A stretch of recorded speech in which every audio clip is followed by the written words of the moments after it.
This channel does not promote any violent, harmful, or illegal activities. All content provided by this channel is meant for an educational purpose only. Top quality और consistent performance के लिए सिर्फ silver pump नाम याद रखना। अच्छा এ রাজ্যে বিয়ে করতেও কি তৃণমূলের অনুমতি লাগবে? খড়দার বন্দিপুরে তৃণমূল কর্মীর আজব ফতোয়া, অনুমতি না নেওয়ায় প্রাক্তন ফুটবলার আজহারউদ্দিনকে বেধড়ক মারধরের অভিযোগ তৃণমূলের পঞ্চায়েত সদস্যের ছেলের বিরুদ্ধে। ভেবে দেখুন একবার, রহরা থানায় ইতিমধ্যে অভিযোগ দায়ের করা হয়েছে। ঠিক কি ঘটেছে, কি অভিযোগ? অনন্ত আমাদের সঙ্গে রয়েছে, আমাদের সহকর্মী অনন্ত। দেখো, এই যে আজহারউদ্দিন এ একজন ইস্টবেঙ্গলের অনূর্ধ্ব 19 ফুটবল প্লেয়ার। এখন সে তার লিগামেন্ট ছিঁড়ে যাওয়ায় সে বাড়িতে রয়েছে এবং তার একটা ব্যবসা রয়েছে। এলাকারই মেয়ে প্রণয়, তার সাথে প্রেম প্রণয় হয়েছে, তার সাথে বিয়ে আগামী ঈদের দুদিন পরেই তার বিয়ে। এলাকার যে আশফাক পুরকায়েত, তার বিরুদ্ধে অভিযোগ যে তার দলবল তাকে বেধড়ক মারধর করেছে, কারণ তার অনুমতি না নিয়ে কেন প্রেম করছে, তার অনুমতি না নিয়ে কেন বিয়ে করছে। এর জন্য তাকে গতকাল বেধড়ক তাকে মারধর করে এবং প্রাণনাশেরও চেষ্টা করে বলে অভিযোগ দায়ের হয় রহরা থানায়। এখনো পর্যন্ত এই অভিযুক্ত আশফাক সে কিন্তু এখনো গ্রেপ্তার হয়নি। আতঙ্কিত তার পরিবার, আজহারউদ্দিনের পরিবার, বাবা মা এবং তার যে প্রেমিকা অর্থাৎ এই হবু দম্পতি, তারাও কিন্তু আতঙ্কিত। দেখো, স্থানীয় এই যে আলাউদ্দিন পুরকায়েত, তার বাবা, যে আলাউদ্দিন পুরকায়েত হচ্ছে বন্দিপুর পঞ্চায়েতের সদস্য, আর আশফাক পুরকায়েত হচ্ছে এলাকার তৃণমূল নেতা, যুব নেতা। এর দৌরাত্মে নাকি এলাকার বাসিন্দারা অতিষ্ঠ এবং তারাও অতিষ্ঠ, এই আজহারউদ্দিনের পরিবার তারাও অতিষ্ঠ। কিন্তু পাল্টা যুক্তি রাখছেন ব্লক সভাপতি শুকুর আলী পুরকায়েত। তার বক্তব্য যে প্রেমিকার বয়স অনেক, সে 3 জনের মা, তার সাথে বিয়ে করছে, বিয়ে দিচ্ছে। এটা ইউরোপ নাকি? দেখো, কে কার সাথে বিয়ে করবে এটা তার ব্যক্তিগত ব্যাপার। একদমই, মানে এখানেও স্থানীয় তৃণমূল নেতারা মাথা গলিয়ে দিচ্ছেন। সঙ্গে থাকো অনন্ত, অভিযোগটা ঠিক কি একবার শোনাই। হ্যাঁ, আমি সচরাচর যেরকম আমরা একটা দোকান দিয়েছি, তো অনেকদিন ধরে রিলেশন, দোকান থেকে আসছিলাম ওই আমার প্রেমিকার সাথে 3 বছর। এবার ওদেরকে আমি বাড়ি ছেড়ে আমি আসছিলাম, হঠাৎ করে আমাকে ধরে বললো তোরা বিয়ে করিস নি, আমার ওয়ার্ডে কেন আসিস? তো আমি বললাম যে ভাই কী হয়েছে, অসুবিধা কী আছে? বলছে না, এভাবে এখানে আসা যাবে না, এটা আমার ওয়ার্ড। তারপরে 30 জন মিলে আমাকে বাঁশবাগানে নিয়ে গিয়ে বেধড়ক মারলো, কানে ফানে, গলা টিপে ধরা, তারপর গেঞ্জিটা ছিঁড়ে দেয়। মানে সব কিছু করতে হবে, ওরা বলছে যে আমাদের অনুমতি নিয়ে করতে হবে। এটাই ওদের যে তোর প্রেম করতে গেলে অনুমতি নিতে হবে। কেন? তা আমি জানি তো গুন্ডা, মানে ওদের গাজোয়ারি। সেটাই তো, আমি মানে পড়াশোনা করেছি, এই করেছি, আমি তো এটাই জানি, সব পাড়ায় জানে, সবাই জানে। বিয়ে আমাদের এই ঈদের 2 দিন পর। এটা এটা ছেলে জোগাড় করে রেডি ছিল যে আমরা 8:30। কারণ যে আমরা একের অপর দুজন ভালোবাসি, ওদের চোখে এটা সহ্য হয় না। কেন? যে ওরা বিয়ে করেনি, ঘুরছে, নোংরামি করছে, এরকম ওদের অনুমতি নিতে হবে। ওরা আমার নোংরামি গালাগালি করেছে, আমাকে ভিডিও বানিয়েছে রোডে নিয়ে, গালাগালি বিধিবিস্তি, আমার জামা কাপড়ও ছিঁড়ে দিয়েছে ওরা, ছেলেরাও। আর আমি আমরা দুজন হাতে পায়ে ধরছি, তাও ওকে মারছে, এমন মার। কারণটা কি? হ্যাঁ, কারণ এইটা যে ওদের সব কথা ওদেরকে জিজ্ঞাসাবাদ করতে হবে, ওদের ইজাজত নিতে হবে। ও যখন দৌড়ে দৌড়ে এসে বিশাল স্পিডে দৌড়ে আসছে, এখানে আছাড় খেয়ে পড়েছে, ওমা আমার বাঁচাও, মা মরে যাবো, কী হয়েছে। আমি তখন কিছু মাথায় আসি না, আমি তখন ভাবছি যে ও কলেজ রোডে গাড়ি চালায়, কিছু অ্যাক্সিডেন্ট হয়েছে, বিশাল আতঙ্কে আছি। আমার ছেলে কেন হাত দিল? আমার ছেলে কাউকে খেয়েছে না, আমি আমার ছেলের জন্য কাউকে চাইতে গেছি। ওই যে টিএমসি পার্টি আন্তু ওর 30টা ছেলে আছে, আর ও ওই সবসময় চক্কর দিয়ে ঘোরে, ও সারা লোক ওরে আতঙ্ক থাকে। ও মানে অভিযোগটা বুঝতে পারলেন, খুব পরিষ্কার। ভালোবাসার সম্পর্কে আবদ্ধ হতে গেলেও এখন থেকে বোধহয় এই ধরনের তৃণমূল কংগ্রেস নেতাদের অনুমতি লাগবে, এমনটাই তো অভিযোগ।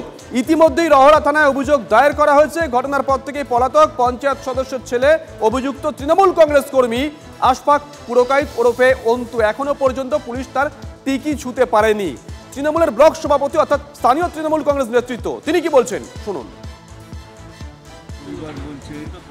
আজহারউদ্দিনের পরিবার বলছে যে ভয় দেখাচ্ছে আলাউদ্দিনের লোকজন, আলাউদ্দিন এবং তার ছেলে যে আছেন আন্তু, তার লোকজন ভয় দেখাচ্ছে, তাদের বিয়েতে বাধা দিচ্ছে, আদৌ বিয়ে হবে কি? বিয়ে মহিলাটার তো ক নম্বর বিয়ে জানি না। এই মহিলাটার একটা আফগানিস্তানের একটা ছেলে, ওর হাজব্যান্ড আছে, তার মনে হয় 3টে মেয়ে আছে। সেটা নিয়ে এখানে বিচার পঞ্চায়েত অনেক কিছু হয়েছে, আমিও সেখানে ছিলাম। এখন মেয়েটি এবং ছেলেটি ভাবছে ইউরোপ, একটা মেয়ে একটা ছেলের সাথে সাবালক সাবালিকা মেয়ে থাকবে, কারুর আপত্তি হওয়ার কারণ না। কিন্তু সেই রাস্তাঘাটে যদি মনে করে এটা ইউরোপের মতো যদি কালচার মনে করে, এটা তো ভারতবর্ষ, এখানে তো একটা সামাজিক ব্যাপার আছে, সামাজিক কৃষ্টি কালচার আছে। সেখানে দাঁড়িয়ে রাস্তাঘাটে ওপেন যেভাবে ওরা একটু অন্ধকার একটু ঝোপঝাপ দেখলে যা করছে, সেটা খুব নিন্দনীয় ব্যাপার করছে। তাতে এলাকার লোকজন খুবই বীতশ্রদ্ধ। অনন্তর কাছে আরো একবার যাই। অনন্ত, ব্লক তৃণমূল সভাপতি তিনি বললেন যে বিচার পঞ্চায়েত হয়েছে এটা নিয়ে। এই বিচার পঞ্চায়েতটা কি, এটা কি খাপ পঞ্চায়েতের মতন নাকি? মাতব্বররা বলে দেবে কে কি করবে কে কি করবে না?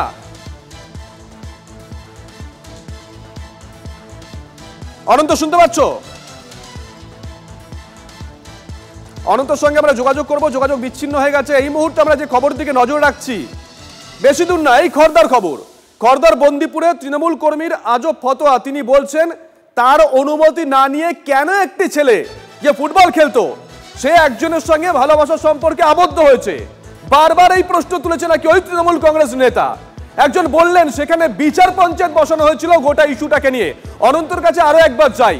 অনন্ত, এই যে ব্লক সভাপতি তিনি বললেন বিচার পঞ্চায়েত বসানো হয়েছিল, এই বিচার পঞ্চায়েতটা কি?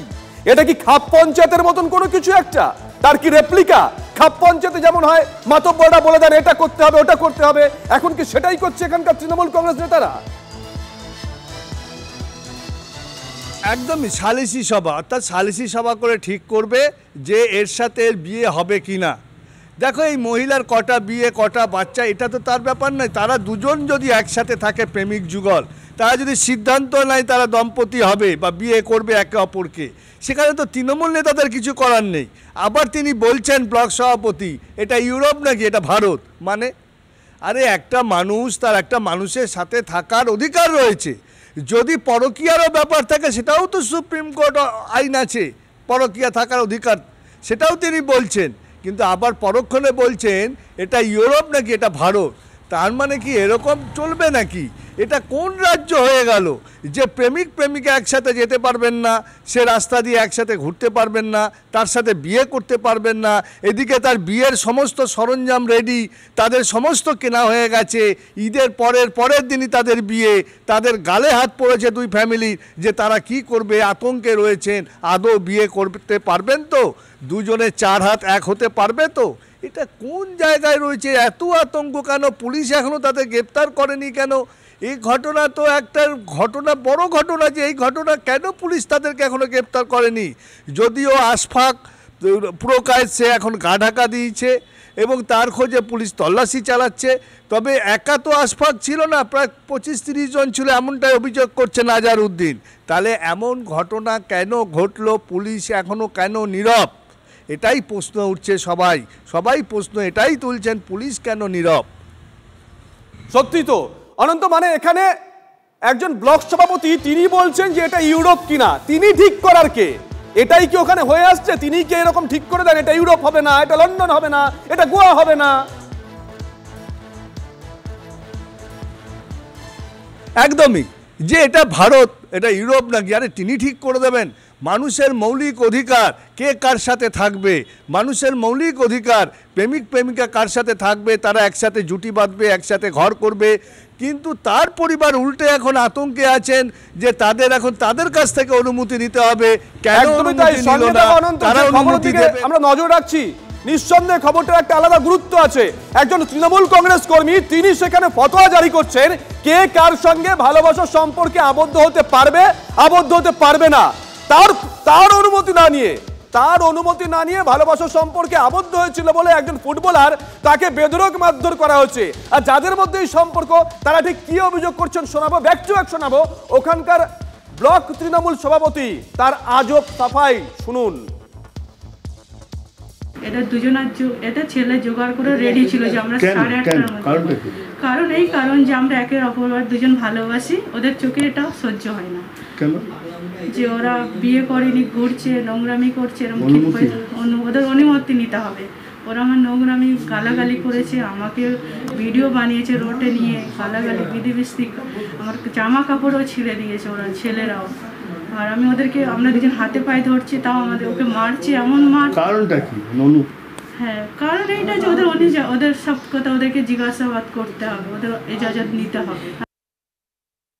হ্যাঁ, আমি সচরাচর যেরকম আমরা একটা দোকান দিয়েছি, তো অনেকদিন ধরে রিলেশন, তো ওখান থেকে আসছিলাম ওই আমার প্রেমিকার সাথে 3 বছরের। এবার ওদেরকে আমি বাড়ি ছেড়ে আমি আসছিলাম, হঠাৎ করে আমাকে ধরে বললো তোরা বিয়ে করিস নি, আমার ওয়ার্ডে কেন আসিস? তো আমি বললাম যে ভাই কী হয়েছে, অসুবিধা কী আছে? বলছে না এভাবে এখানে আসা যাবে না, এটা আমার ওয়ার্ড। তারপরে 30 জন মিলে আমাকে বাঁশবাগানে নিয়ে গিয়ে বেধড়ক মারলো, কানে ফানে গলা টিপে ধরা, তারপর গেঞ্জিটা ছিঁড়ে দেয়। মানে সব কিছু করতে হবে, ওরা বলছে যে আমাদের অনুমতি নিয়ে করতে হবে। এটাই ওদের যে তোর প্রেম করতে গেলে অনুমতি নিতে হবে। কেন? তা আমি জানি তো গুন্ডা, মানে ওদের গাজোয়ারি। কেন? এটা তো ব্যক্তিগত ব্যাপার। সেটাই তো, আমি মানে পড়াশোনা করেছি, আমি তো এটাই জানি, সবার পাড়ায় জানে, সবাই জানে। বিয়ে আমাদের এই ঈদের 2 দিন পর। বলছে আজহারউদ্দিনের পরিবার বলছে যে ভয় দেখাচ্ছে আলাউদ্দিনের লোকজন, আলাউদ্দিন এবং তার ছেলে যে আছেন আঙ্কু, তার লোকজন ভয় দেখাচ্ছে, তাদের বিয়েতে বাধা দিচ্ছে। আদৌ বিয়ে হবে কি? বিয়ে মহিলাটার তো নম্বর বিয়ে জানি না। এই মহিলাটার একটা আফগানিস্তানের একটা ছেলে, ওর হাজব্যান্ড আছে, তার মনে হয় 3টে মেয়ে আছে। সেটা নিয়ে এখানে বিচার পঞ্চায়েত অনেক কিছু হয়েছে, আমিও সেখানে ছিলাম। এখন মেয়েটি এবং ছেলেটি ভাবছে ইউরোপ। একটা মেয়ে একটা ছেলের সাথে সাবালিকা মেয়ে থাকবে, কারুর আপত্তি হওয়ার কারণ না। কিন্তু সেই রাস্তাঘাটে যদি মনে করে এটা ইউরোপের মতো যদি কালচার মনে করে, এটা তো ভারতবর্ষ, এখানে তো একটা সামাজিক ব্যাপার আছে, সামাজিক কৃষ্টি কালচার আছে। সেখানে দাঁড়িয়ে রাস্তাঘাটে ওপেন যেভাবে ওরা একটু অন্ধকার, একটু ঝোপঝাপ দেখলে যা করছে। আজও নিয়ম উপেক্ষা করা সড়ক দুর্ঘটনার একটি প্রধান কারণ। আমরা আপনাকে বলছি কিভাবে চালকদের নিয়মিত প্রশিক্ষণ এবং নতুন প্রযুক্তি গ্রহণ ভারতীয় রাস্তাগুলোকে ট্রাকের জন্য নিরাপদ করে তুলছে। আমরা রোড সেফটির জন্য কাজ করেই চলেছি এবং এর জন্য আমরা অ্যাওয়ারনেস করে থাকি। বিভিন্ন ক্ষেত্রে অ্যাওয়ারনেস করা হয় যে কিভাবে বিধি নিষেধ, রুলস রেগুলেশন যা আছে পথ চলার ক্ষেত্রে, গাড়ির ক্ষেত্রে, সাধারণ মানুষের ক্ষেত্রে, স্টিয়ারিং যাদের হাতে থাকে তাদেরও স্বাস্থ্য পরীক্ষা, চোখ পরীক্ষা, এগুলো বিভিন্ন রকমভাবে আমরা করে থাকি। পুলিশ প্রশাসন করে, আমরাও করে থাকি।